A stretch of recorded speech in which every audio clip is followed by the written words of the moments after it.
আসসালামু আলাইকুম। এই মুহূর্তে তোমরা যারা ভিডিওটি দেখছো তোমাদের বলবো ভিডিওটি শুরু থেকে দেখতে থাকো। ইনশাআল্লাহ ভিডিওটি প্রত্যেকের জীবনে কাজে লাগবে।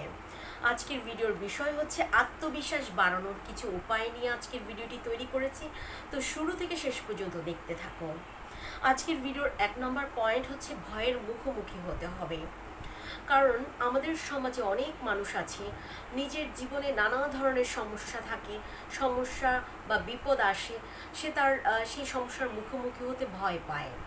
তো এটাই বলবো যে নিজের আত্মবিশ্বাস যদি বাড়াতে চাও তাহলে তোমার জীবনে যে সমস্যাই আসুক সেই সমস্যার মুখোমুখি হতে হবে।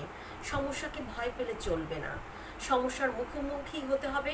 এবং সমস্যা আসবে মানুষের জীবনে, আমরা যেহেতু মানুষ, আমাদের জীবনে সমস্যা আসবে এবং সমস্যাটা মোকাবেলা করার জন্য নানা ধরনের মানে কৌশল অবলম্বন করতে হবে এবং সমস্যার সমাধান করতে হবে। নাম্বার 2 হচ্ছে সুন্দর পোশাক পরিধান করতে হবে।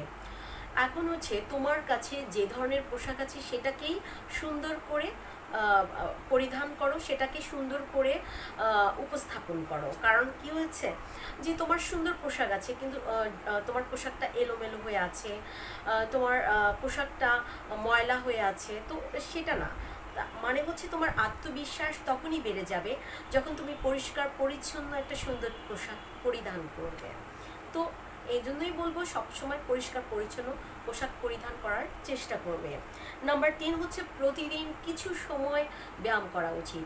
কারণ ব্যায়াম করলে নিজের শরীর স্বাস্থ্য ভালো থাকে, নিজের মধ্যে একটা আত্মবিশ্বাস তৈরি হয়, আর গতি বেড়ে যায়। আমার নিজের কাছে মনে হয় যে গতি বেড়ে যায়। নাম্বার 4 হচ্ছে বডি ল্যাঙ্গুয়েজ ঠিক রেখে কারোর সামনে আমরা বসবো বা কারোর সাথে কথা বলছি দাঁড়িয়ে, বডি ল্যাঙ্গুয়েজ সুন্দর রেখে আমরা কথা বলবো। কারণ অনেক সময় আমরা কি কারোর সাথে কথা বলতে নিলে বাঁকা হয়ে বসে আছি, কারোর সামনে কথা বলছি বাঁকা হয়ে দাঁড়িয়ে আছি, মানে এই জিনিসগুলো দেখতে নিশ্চয়ই ভালো লাগবে না। তো এই জন্যই বলবো বডি ল্যাঙ্গুয়েজ ঠিক রেখে যে কোনো ব্যক্তির সামনে বসে কথা বলতে হবে, তাতে তোমাকে আত্মবিশ্বাসী দেখা যাবে। নাম্বার 5 নিজের শক্তি এবং সামর্থ্যের দিকে মনোযোগী হতে হবে। কারণ হচ্ছে যে তুমি যদি কারোর সাথে নিজেকে তুলনা করো তখন মন খারাপ হবে। পৃথিবীর প্রত্যেকটা মানুষ একরকম নয়, প্রত্যেকটা মানুষের শক্তি একরকম নয়, সামর্থ্য একরকম নয়। তার জন্য বলবো যে নিজের শক্তি সামর্থ্যের উপর বিশ্বাস রাখতে হবে। আমি পারবো, আমি পারবো, আমার দ্বারা সম্ভব, আমি সফল হয়ে সবাইকে দেখিয়ে দিব। নিজের মেন কথা নিজের সামর্থ্যের উপর, শক্তির উপর, নিজের উপর বিশ্বাস রাখতে হবে। নাম্বার 6 নিজেকে নিজের বন্ধু ভাবতে হবে। আমরা কি করি, অন্যকে বিশ্বাস করতে চাই, নানাজনকে বন্ধু বানাই, কিন্তু দেখা যায় কি সফলতার গল্পগুলো যখন আমরা কিভাবে সফল হব নানা ধরনের পরিকল্পনা করি আর বন্ধুদেরকে যদি আগে বলে দিই তখন বন্ধুরা আমার আগে সফল হয়ে যাবে।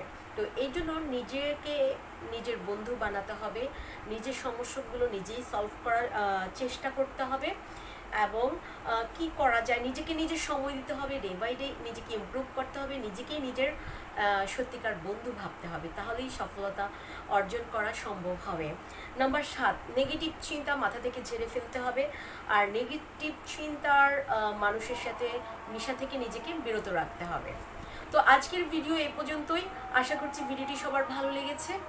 আমি চেষ্টা করেছি গুরুত্বপূর্ণ পয়েন্টগুলো তুলে ধরার জন্য। আল্লাহ হাফেজ। আর আমি জেসমিন রতন তোমাদের পাশে ছিলাম। আল্লাহ হাফেজ, আসসালামু আলাইকুম।